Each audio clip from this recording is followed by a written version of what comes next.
Le 27 novembre dernier, au cinéma, le film pour enfants Moana 2 est sorti.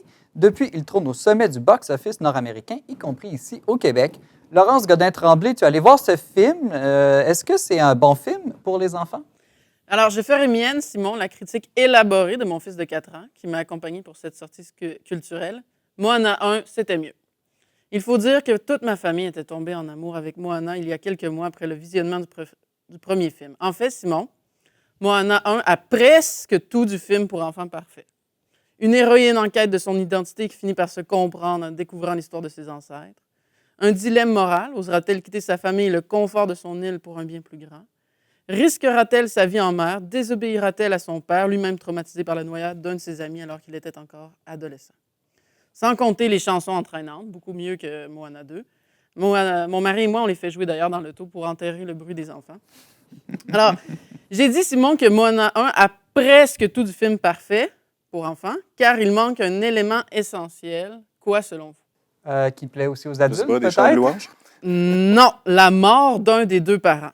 Préférablement même l'assassinat d'un des deux parents, la mère ou le père. Pourquoi ça? Comme dans Bambi, comme dans Petit Pied le dinosaure, ou encore pour les plus vieux Batman ou Spider-Man. Et surtout, comme dans Le Roi Lion. Le Roi Lion, c'est ça, le sommet des films pour enfants, celui jamais encore détrôné, au moins en tout cas dans mon cœur à moi. Tu me mets face à mon ignorance et mon inculture. Alors, la musique et le visuel du Roi Lion captivent, mais surtout l'histoire est profonde, pleine de drame, d'émotions. Quel enfant et même quel adulte ne verse pas une larme lorsque Scar, l'oncle de Simba, assassine son propre frère, Mufasa? Qui ne voit pas ses entrailles se retourner quand Simba fuit tristement la terre des lions, convaincu faussement d'être coupable de la mort de son père?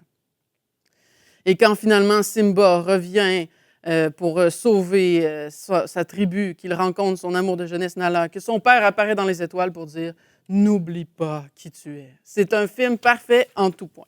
Mais bon, Simon, peut-être que tu me trouves un peu masochiste de dire que les meilleurs films pour enfants, c'est ceux dans lesquels meurt un parent, idéalement assassiné. C'est un peu cruel. C'est un peu cruel. On te reconnaît. Oui, c'est ça. C'est mon genre d'aimer ce type de film. Mais il faut dire que dans les contes traditionnels, il y a souvent beaucoup de violence, en fait, dans les histoires pour enfants. Mais pourtant, ne devrait-on pas préserver les enfants de telles images? Dans Moana 2, désolé là, de divulgacher, là, je sais, Simon, que tu trépignais à l'idée d'aller voir ce film, mais à un moment donné, Moana meurt. Et là, mon fils... Elle ressuscite? Attends, mon fils capotait. Qu'est-ce qui se passe, maman? Pourquoi Moana est morte? Chut, on parle pas au cinéma, mais bon, c'était sa première fois. Il a fini même assis sur mes genoux, pour vous donner une idée.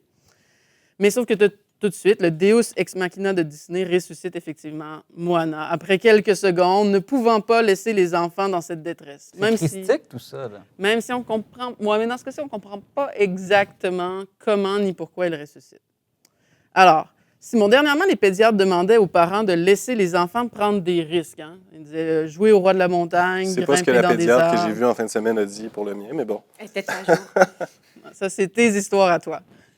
Alors, moi, comme philosophe, je vais aussi vanter le risque, mais cette fois-ci pas physique, psychologique, au sens du bien de l'âme. N'ayons pas peur de présenter aux enfants la mort, la tragédie, la méchanceté, et pas des films comme Les Mignonnes. Alors, dans les films, je veux dire, là, cette méchanceté-là, cette tragédie, cette mort-là, là, à vie à tous, là, ne m'assassinez pas au nom du bien de mes enfants. Alors, laissons les enfants vivre des risques psychologiques encadrés à travers les histoires, à travers des films qui donnent à saisir tout le sérieux de la vie et de l'existence humaine, des films qui, par le drame, laissent voir l'essentiel, comme l'amour entre un père et son fils, comme dans Le Roi Lion. Car c'est en traversant la douleur et la souffrance que l'enfant pourra également voir la résilience et la victoire, voir que la lumière, finalement, prend toujours le dessus sur les ténèbres.